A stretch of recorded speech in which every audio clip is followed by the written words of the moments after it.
شرابی ایک عالم دین سے: جناب مجھے بتائیں کہ اگر میں کھجور کھاؤں تو آپ کو کوئی اعتراض ہے؟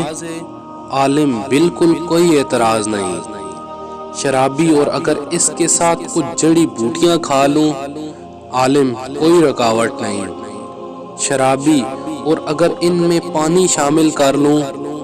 عالم: بڑے شوق سے پیو۔ شرابی: جب یہ ساری چیزیں جائز اور حلال ہیں تو پھر آپ شراب کو کیوں حرام کہتے ہیں؟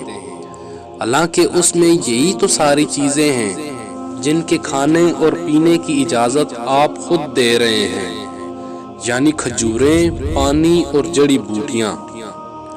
عالم دین شرابی سے: اگر تمہارے اوپر پانی پھینکا جائے تو اس پر تمہیں کوئی اعتراض ہوگا؟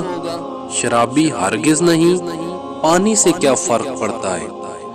عالم: اچھا، اگر اس پانی میں مٹی گھول دی جائے تو تم اس سے مر جاؤ گے؟ شرابی: جناب میں نے مٹی سے مرتے ہوئے کسی کو نہیں دیکھا۔ عالم: اگر میں مٹی اور پانی لوں اور ان کو گوندھ کر ایک اینٹ بنا لوں اور اسے خشک کر کے تمہیں دے ماروں تو کیا ایسا کرنے پر تمہیں کوئی اعتراض ہے؟